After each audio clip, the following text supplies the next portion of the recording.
Hey guys, this is Mark. In this video we will be talking about the panel component, and we will put together a little demo so you can see the panel component in action. It will be important to understand how panel component is different from rendering content, let's say in rows inside of a container. To start, let me review an existing page that doesn't use the panel component. And in here, this is an image gallery that renders images in three different categories. And the reason I'm showing this to you is because I want to re-implement this very behavior using the panel component. And in here, what we have is we have two rows. One row is responsible for rendering the name of the category, and the second row uses data binding, dynamic list behavior, to render images in that category or directory. And here, as you can see, there is row 1, which contains text, and there is row 2, which contains the image. And that's going to be the starting point. I will create a new page. I will call it panel demo. And in here, I will put a container together. There's going to be one container that I will need, and the cell that it has will take 100% of the width. And inside of this cell, I will drag a panel component, which will be responsible for our content. The reason I need this container is because the approach that I have chosen to implement is I fetch the directories first, and those directories, they represent the categories. On the back end, I have those directories in the pictures folder, and the directories are food, nature, and people. And then these directories are individual images that I will be fetching. So step number 1 is to load the directories and bind them to my container. So this container, let's assign the name. It's going to be pics gallery. It's important to mark this container so it has dynamic list behavior. This way there will be a block in logic to assign the data model to my container.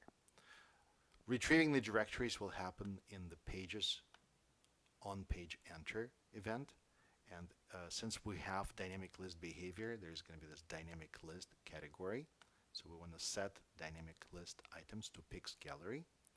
And those dynamic list items, the data model of the pics gallery, will be the contents of the pictures directory. Pictures. Pattern is star. We want to load all the directories. We do not need subdirectories.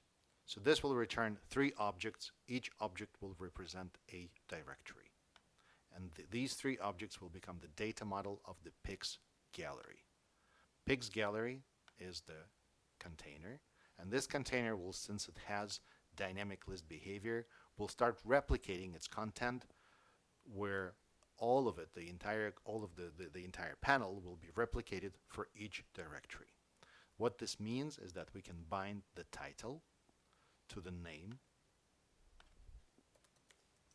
and name is the property of an object that represents a directory. So this way, in the title, it will say food, nature, and people. In fact, right now, if we render it on a page, we already have these 3 panels. So far, so good. And then the next step is to render images inside of each panel. To render images, what we want to do is drag an image component right inside of this area. By the way, notice that the panel component, there is no such thing as the panel component. It's a composite component that consists of 2 blocks. The first block is the header that contains the title, and the second block contains the content. So in here, in these breadcrumbs, as you can see, there is no such thing as panel.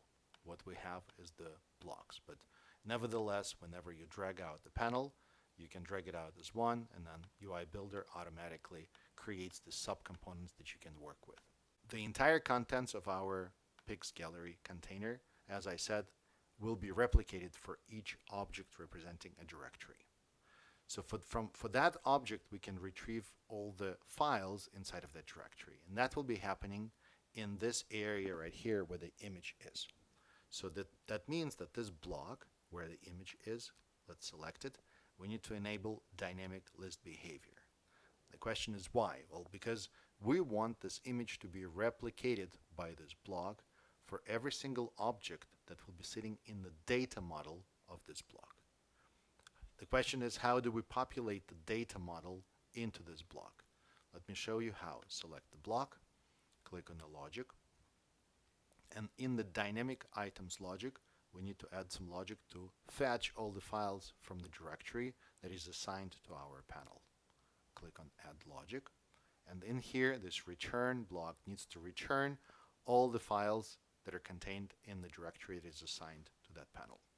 Once again, go to File API and use the Get Directory listing. In here, we want to fetch all the JPEG files. We don't really need subdirectories because at that point the structure is going to be flat. So then the question is, what's going to be the path? Well, the path will come from a property that is in the object representing a directory, and that property name is URL. And in fact, we can see it when we open the page. I will show you what goes on the wire and where that property is. To get this property value, what I did is I went into object and used this get property. The property name will be URL, and it's going to come from row 1 data. Row 1 data is the object from the data model that is assigned to our panel, and it represents, that object represents the directory.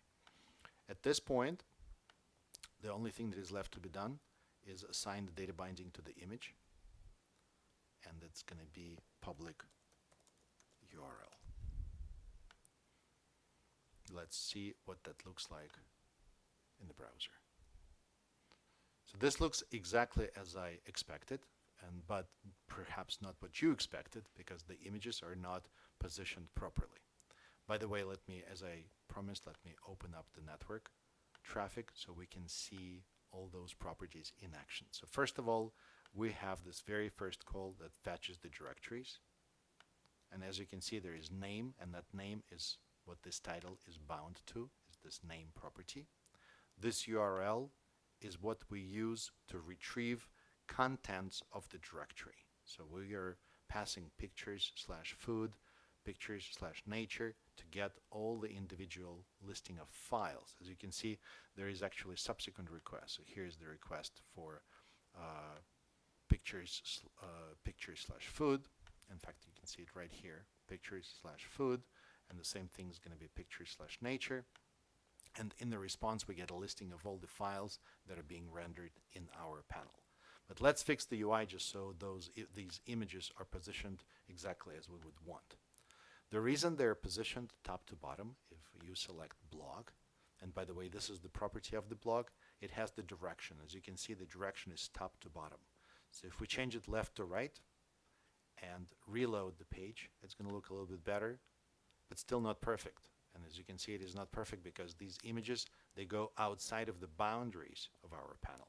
So let's fix that as well. Select the blog. And in here, you will find the property flex wrap. Just select wrap. And let's reload it again. That's a little bit better. And at this point, let's add some padding around the images just so they're not sticking to each other. Select the image component. And under dimension, we can set the right margin to, let's say, 10 pixels and the bottom margin to 10 pixels. Reload it. So now we have some padding between the images. It is much better, but still not perfect because some images are stretched out. Like for instance, this nice little steak looks a little bit blurry because it is stretched out. Let's fix that as well. If you select the block, you will see that on the align items, it is auto. If you select this one, then the image, all the images will be sticking to the top of that imaginary line without being stretched out. And this is much better. So none of the images are stretched out. They're not even, but that is okay because that's what I would expect to see. So at this point, we have exactly the same image gallery that we started with early on, but everything is being based on the panels and essentially in the block component. I foresee a question that someone asks, what if I don't want these images to wrap to the next line? Is it possible to have inline scrolling in each of these panels. And it is definitely possible. Let me demonstrate how that would work. So here back in UI Builder, select Blog. And remember, we selected the Flex Wrap option, which is right here. Disable it, say no wrap. And then under General in the Overflow, you see there's an overflow, you can select the Scroll option.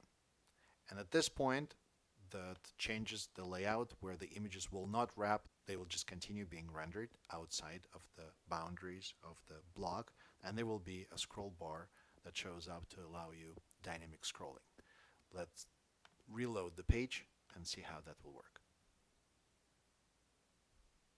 So as you can see, there is only one line of images, and inside of each panel there is a scroll bar where you can scroll these images left and right without any overflow. So the page is nicely structured and you have these multiple lines of images.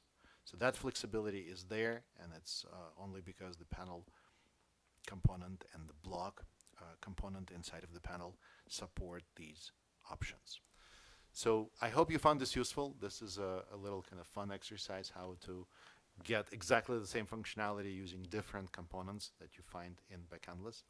Block is more versatile than row and cells for the reason that it has a bunch of visualizations and level of control over the content. So for instance, here you have margin, you have padding. Under decorations, you can apply opacity, you can add borders with radius, you can add shadows. All of these properties belong to the block component, which is a part of the panel component. Thank you for watching this video. I hope you found this useful, and as always, happy coding.